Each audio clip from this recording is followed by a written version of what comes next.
What was the survey?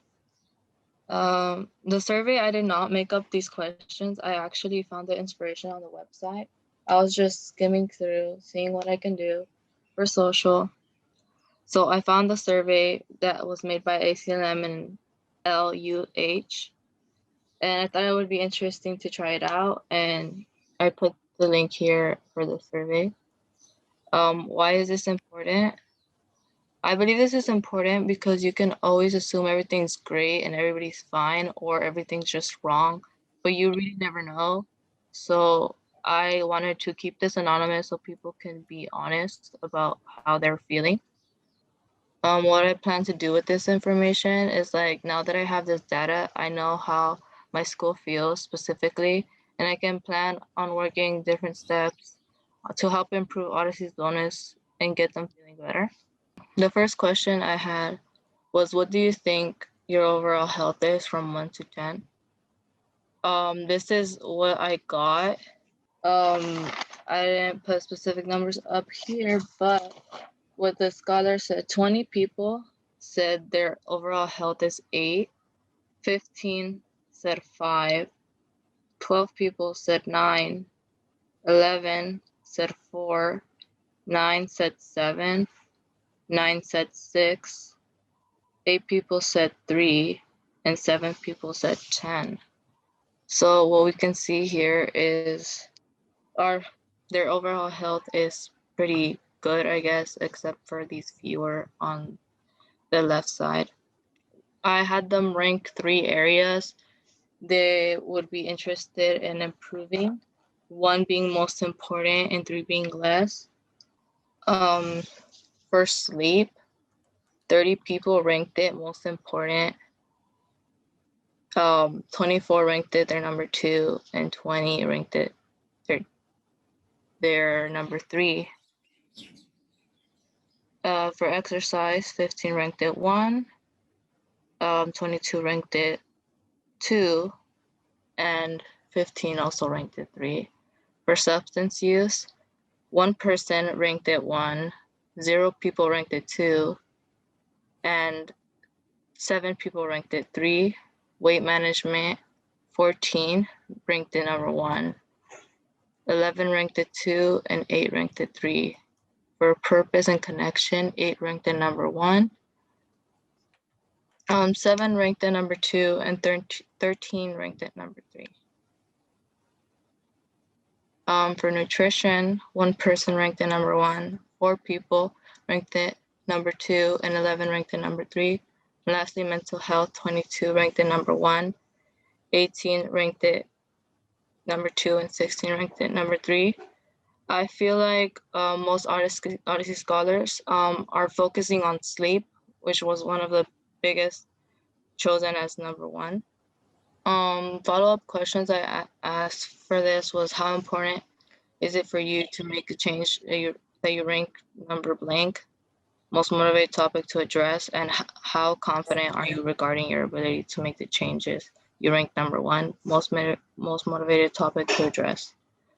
So for their number 3, I was low-key sad to see some zeros, because some people are not motivated at all. But I did see a few 14s around the 7 and 13 10s, which is a little bit of progress. How confident they are, there's still a few zeros here, which I would like to move up to at least to 5. But overall, people are feeling at a 4. For their second most motivated topic, there's still some zeros here, but most people feel at a 10. And once for their confidence, there's zeros, but most people feel at a 5 for confidence. And for the number 1 topic they chose, there's 1 0, and most of them feel at 10. Confidence-wise, people feel 5, still a few zeros, a few 10s. I asked them what they would like to gain, and a personalized plan. Number of scholars who chose this were 34. Practical health tips, the number of scholars who chose this were 16. accountability number of scholars who chose this were 14. More medical/scientific knowledge, number of scholars who chose this were 13. Other number of scholars who chose this were 12, which were other things that I found a little too personal to put on here.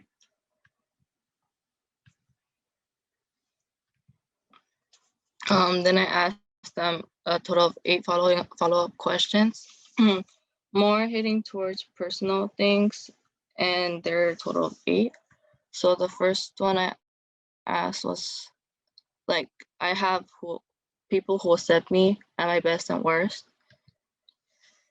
42 scholars agreed and said 5, which is the highest, and 2 scholars chose 1, which is the lowest.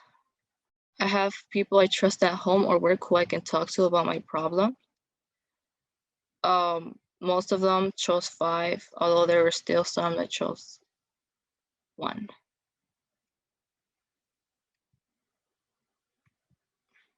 I get help when I'm sick. Most scholars do seek help, but there's 1 scholar that does not.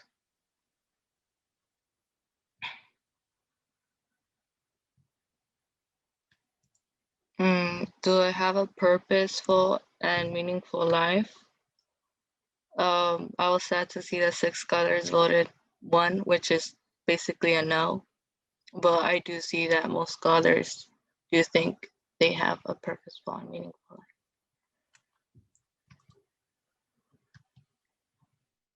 I have a spiritual community that I can turn to in times of need. Most scholars said 3. A lot of scholars said 1, which was kind of sad to see that they don't believe they have a spiritual community to turn to. I have a source of inner strength and meaning. Most scholars chose 4. 6 scholars chose 1.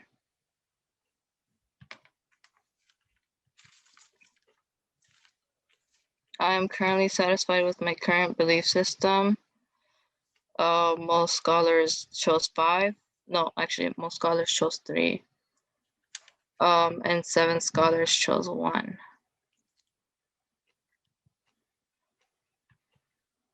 I have people who are about what happens to me.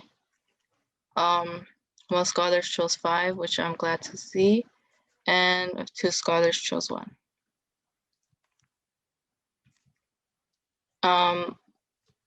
Looking at all this data, the conclusions and next steps I want to take is I want to form like a little safe space where people can go to talk to, most likely a club, where scholars help each other out. Instead of feeling the pressure to have to talk to a counselor, you can talk to peers and have people that can have your back all the time. Maybe even set up even later hours after school on my personal time to reach out to people and make them feel like they have a person to talk to and get advice from. And that was my presentation on Odyssey Wellness. Any questions? Do you have a proposal for those get-togethers, those peer support meetings? Is that something that you're thinking you'll do, or where is that at? It's an interesting idea. I most likely am gonna do it. I do have to talk to my counselor about it. So, and my fellow scholars to see who's interested in this. If enough people are interested, I can make a club out of this and make progress happen with that. How did you get all the students? Did you send a link for the whole school, or was it by advisory? How did you roll that out? I made a Google Forms out of the questions I found on the document of the survey, and Paul actually helped me out by sending them to other advisors, and it was per advisory. Did you choose a selected group of the questions? Because that thing was pretty long. I looked at it and I was like, it was intimidating. How did you choose just a part of it, or did you do the whole thing? I did the whole thing. Wow. So if you get it going as a club, what's club structure at your school like? Do they meet at a specific time? Are there lots of clubs? Is it during the school day? Just curious, I'm not aware of that at your school. At my school, clubs are mostly after school. There are not a lot of clubs right now since we are a small school and we barely started out. So I would say from like maybe 3 to 4, or no. Yeah, maybe like around that time would a club would be starting at. And are you a mix of virtual and in person, or how would it be I don't know where you're at with your school. Right now our school is still 100% virtual.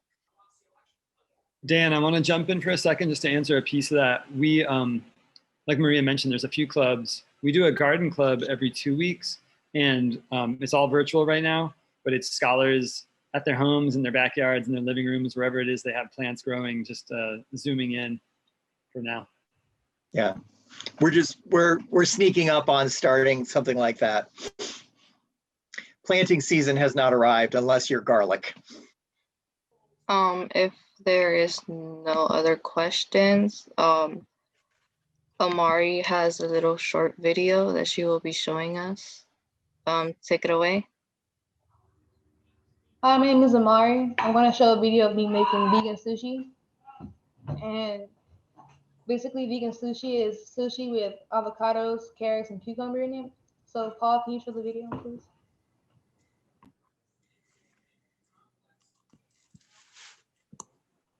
Just for logistic purposes, Ahmari and I recorded this a couple of weeks ago, but after we show this, she's happy to answer any questions that you might have.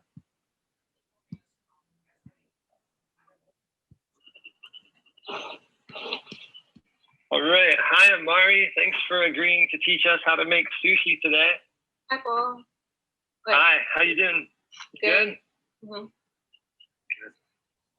So, we start off with the nori sheet, the rice sheet. Oh.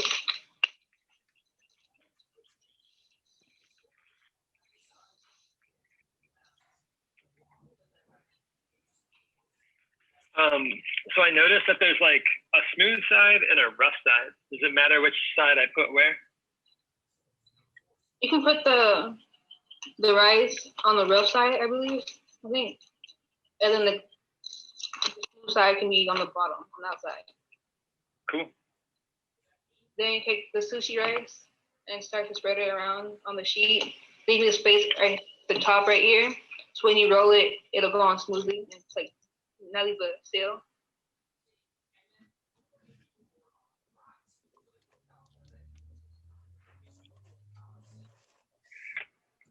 So are we trying to go like all the way to the edges except for the edge that you pointed out before?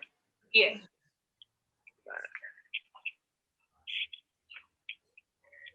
And can I ask you really quick, like for the sushi rice, I know when I went to the store, I looked for like the special kind of sushi rice, and I saw it on Amazon too. But can you like tell me really quick the technique for cooking that rice? Well, you have to like rinse it off first until the water is clear. I think the slow for 30 minutes. And then you cook it on the stove, the top over the pot. Okay, got it.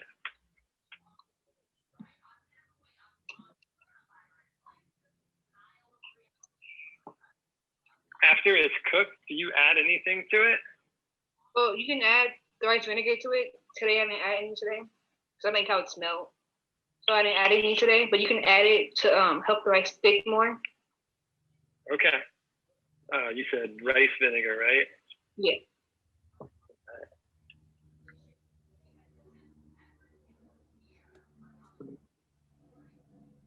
Okay, so then you take your cucumber, place it here, and then the carrot. Oh, I see. And All right, cool. We did our carrots like a little bit different. Can you tell me how you prepared your carrot? Well, I peeled them and then I cut them into strips like this size. And then I boiled them for like probably like 10, 20 minutes so they get soft enough to where it won't like break apart automatically. Got it. Right. So if we put like just like a raw carrot in here, it would be a little bit much. Yeah. Okay, cool. Today I grated my carrot. I think that'll have a little bit of a crunch, but hopefully not too much. And then you just like roll it. Anything else you want to add, then you roll it. Oh, before you roll, I have a question. Well, really quick. I'm doing avocado in mine, so I'm gonna throw my avocado in and catch up to you. But I'm looking at yours. It looks. Can you hold yours up, like a little bit like this? Okay, cool. So I want to put my fillings a little more towards the center, huh? Because mine are like right up on the edge. We want to leave like. You can, but you don't really have to. Okay. All right, let me get my avocado in there and then I'm gonna follow you.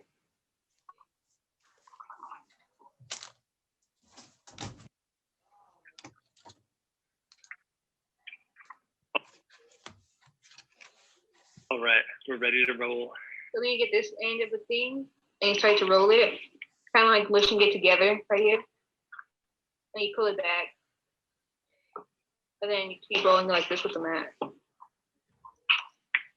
Try to keep it tight when you roll it.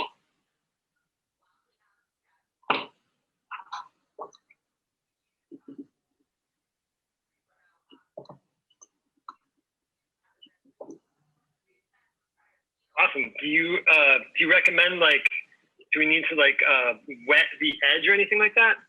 Yeah, you can red like the outside of it, that corner where there's no rice at, red that part so it'll stay closed better.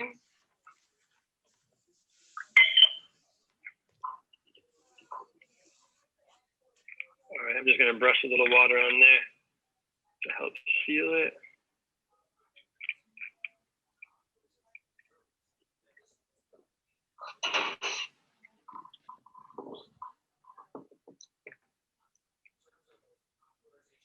Cool. Wow, that looks so good, Ahmari.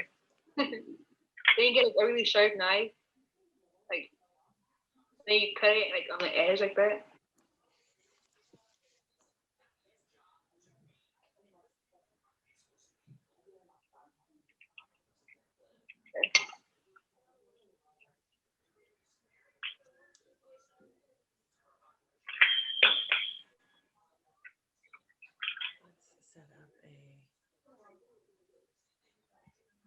All right, Ahmari and I agreed that we would stop there.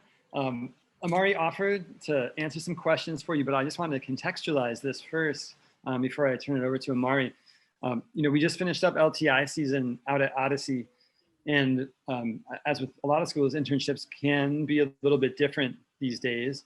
And so if the students weren't able to find a mentor, they came up with a large LTI project. So Ahmari reached out to ask if I would work with her around some healthier recipe options and some cooking projects. She's already like a very well-seasoned cook.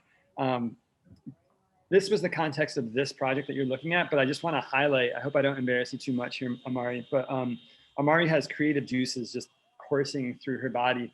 And like every time we would meet, she would introduce some other like project, not food related, that she was working on.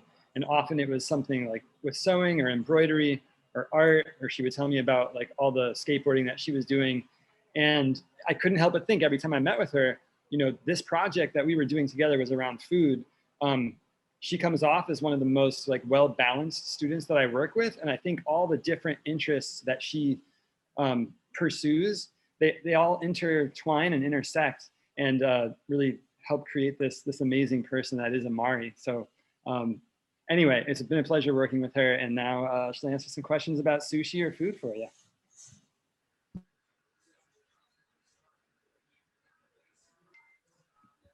It was a great video. I remember seeing it on the Big Picture Living Challenge, I believe. It went through for that. I did see it somewhere else. I was wondering if you've tried making items with fish or any other types of sushi, or have all of your creations been vegan? Well, I don't like really eat seafood like that, so I haven't really like made anything with seafood. But I did want to try making the California rolls with the imitation crab meat, but I haven't had the chance to yet. So I do plan on making it in the future. It's like right now I haven't been able to like make it. I have a gift I need to pass over to your car. I can't bring inside the school. It's a weapon. A pellet gun. I have a bow and arrow for kids. A pink bow and arrow for kids. Oh my and, gosh. and like a case and everything. It's super fancy. So is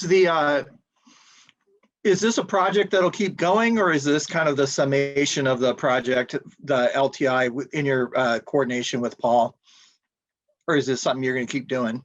Well, I do want to keep cooking because it's like really fun. So I do plan to continue cooking, learning new things when I cook. So it's going to continue on for a while.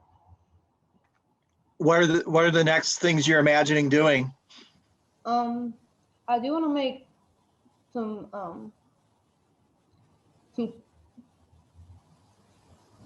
well, kind of like I do bake a lot, so like maybe cookies, but like mostly like so basically I was like vegan for like a while, probably like 6 years now. So I'm trying to introduce meat back into my life slowly.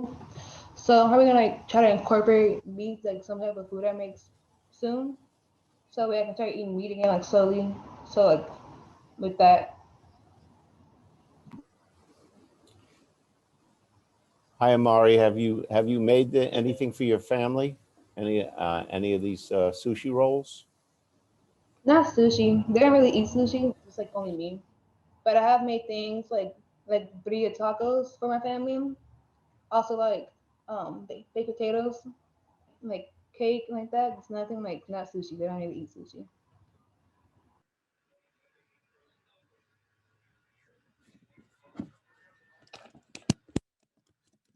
And I apologize, I didn't hear. Were you saying you were baking using vegan techniques, or were you using animal products with the baking?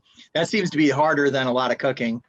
Yeah, I use like eggs for sure, and like milk like that. I wasn't using vegan recipes like that, but I'm open to trying them. But I don't really like so like probably like 6 years now I was vegetarian, so I didn't really eat like you know.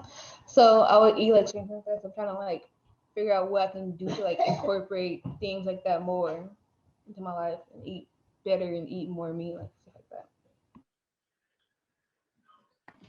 I'll share some recipes. I've been baking vegan for a number of years, and it's actually way easier than people make it out to be. Like I actually find that a lot of recipes adapt really, really easily. And like people are always freaked out, like flax kind of all works.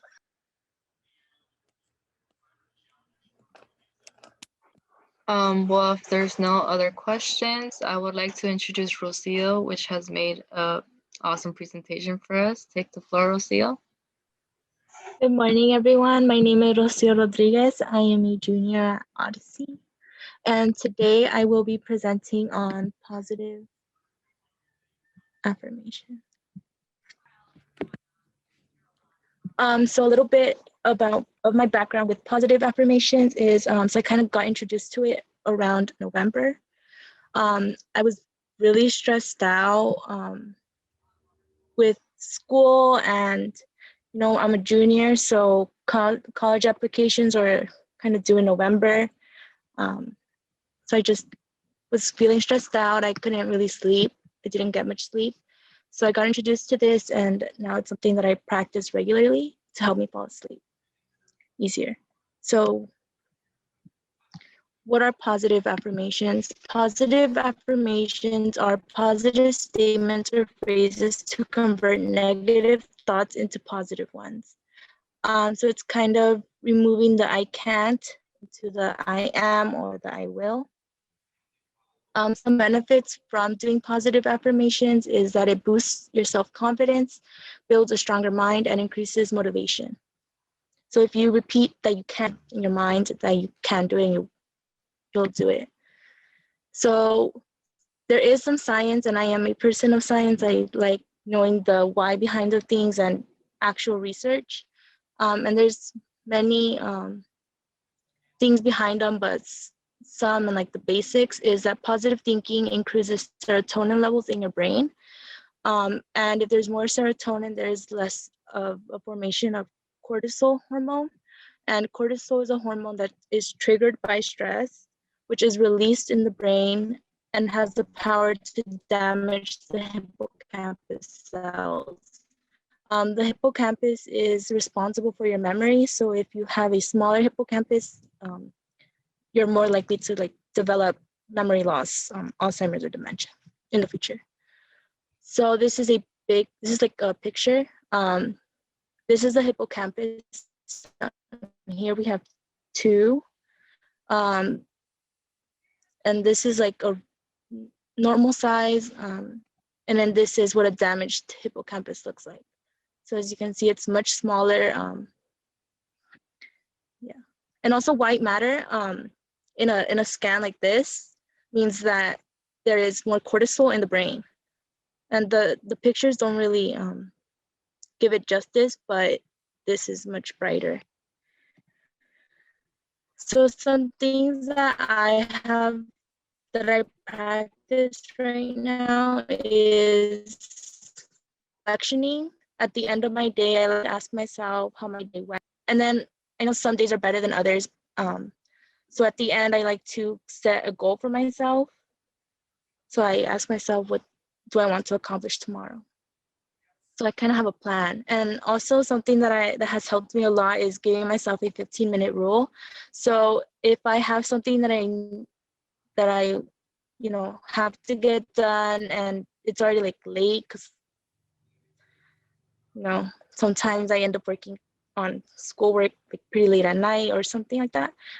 If I can't do it in less than 15 minutes, then I'll just wait until tomorrow. I'll kind of wake up a little earlier to do it. So this is an affirmation example that I like to repeat, and I say, it goes like this. I offered my best self today. It doesn't matter if I did everything perfectly. The day is now in the past and I will let it be. I am looking forward to the morning. I have the power to make tomorrow a great day. I will feed my strength with sleep so that I can grow and get stronger tomorrow. And I kind of already have this a little memorized, but when I don't say things make me feel so good about myself because I feel like I don't give myself enough credit. So I feel like by saying this, I give myself credit and the credit that I need. Thank you. Any questions?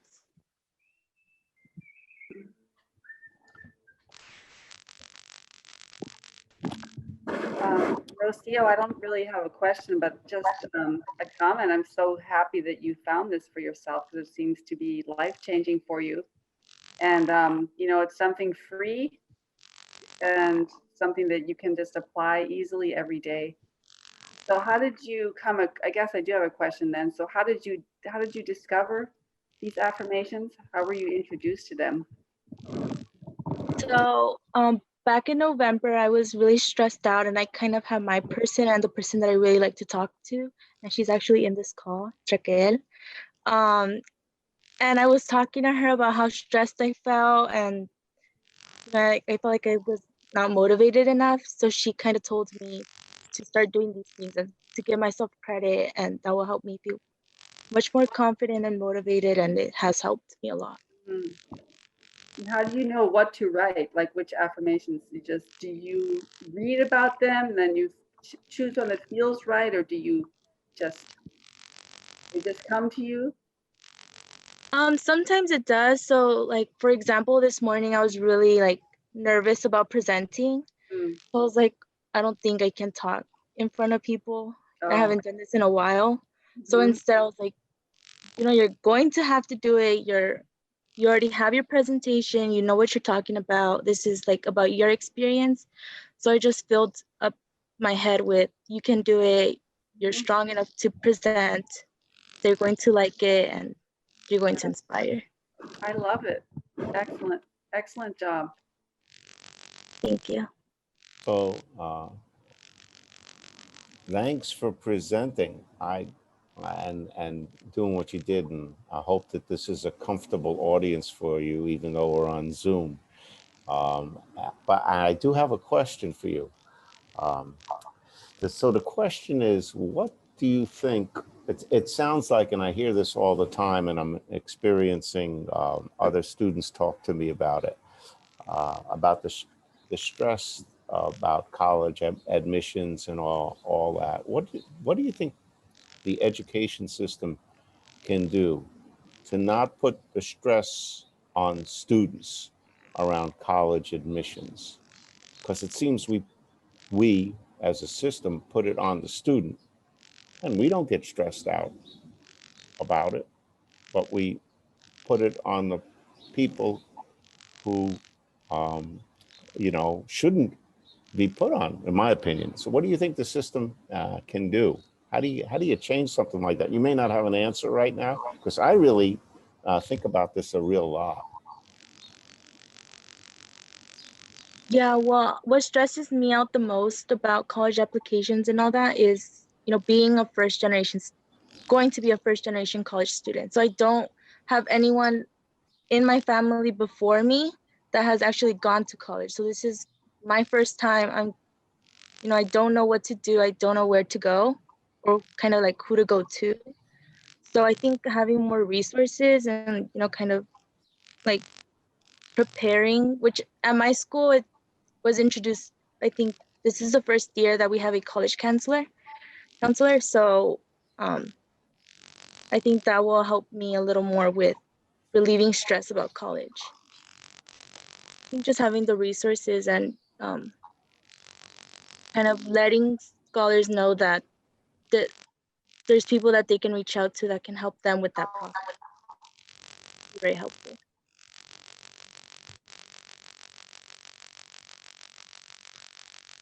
Rocio and Andrew, thanks so much. That was a great presentation, super helpful. I'm a big believer in positive affirmations too. I guess I have two questions. One is, you said you got this from somebody who's in this call. How can you sort of spread this and help bring this helpful tool to other people at Odyssey?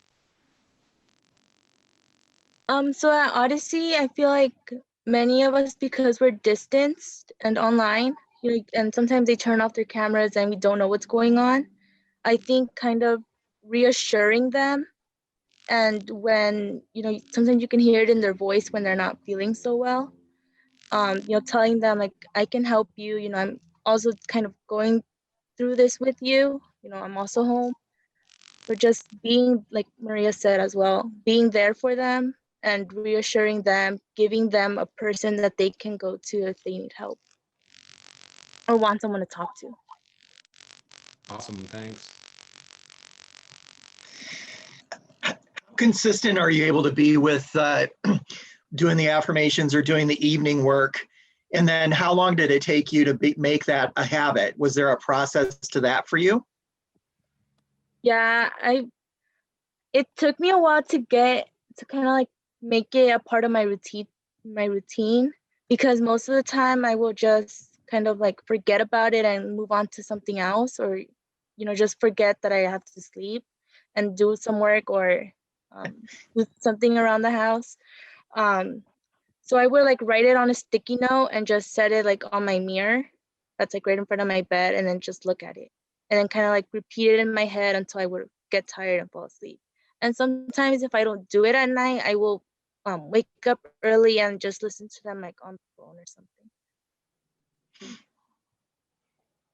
So it sounds like it is pretty integrated into your pattern now. Now it is, yeah. I made it a habit. That's great. Yeah. Thank you.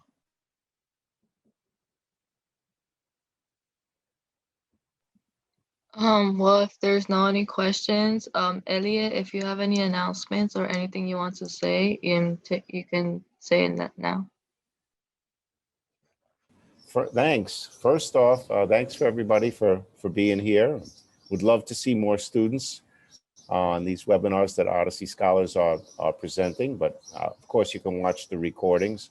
I'm hoping, and I'll turn it over to Ahmari, that people are getting involved in the contests that we're having and that things are moving along at your own schools. Odyssey is setting a real good example for everybody about how to get students involved, even in the times of, in these times of Zoom land. Hopefully we all get back to school a lot sooner, and face-to-face is so much easier. So Ahmari, Andrea, who's with Fable Vision, if you want to say a few words. This was a wonderful webinar. I'm so glad that you all put this together and took the time to do it. So Andrea, Ahmari, if you have messages for us. And right now I was in the midst of tweeting out what the webinar was about. So hopefully everybody else is doing that. Yeah. Hi, everyone. Sorry, I have my camera off. My internet's slow today. But we just launched our, I believe, week 4 of our Big Picture Living Challenge with our latest measure is chill. So this week we invite students, advisors to tag us, tag your schools, tag at BPliving on Instagram, and share how do you chill, share your playlist, share your night routine, comedic relief. We'd love to have your participation. And then at the end of our 6 weeks, we'll be awarding the school with the most participation $1,000. So please do join us, follow us on social media. We'd love to have your insight as well as have you guys participate with us. And just to chime in on that, and I know Paul's really good about making sure that the students and I connect after, but I would love to share the work that your students are also doing on the website to use it as examples for, you know, other things. So like, Rocio, I have your contact, you know, you'll be hearing from me. And Maria, I've already bugged you about your survey, so I'm so excited that it's done, and I can't wait to dig into it and share it. And I am very excited to make my own, you know, vegetarian sushi roll, and sharing out that video I think would be absolutely awesome. So yeah, so I'm just excited to connect. All right, so that was it for today's webinar. I would like to wish you all a great rest of your day. See you guys next webinar. Bye. Thanks for facilitating, Maria. Thank you. No problem. That was Yeah, great. thank you, Maria. Great job, everyone. Thanks, Rocio. Thanks to the presenters. It was cool. It was Very great. good. Thank you. Thank you.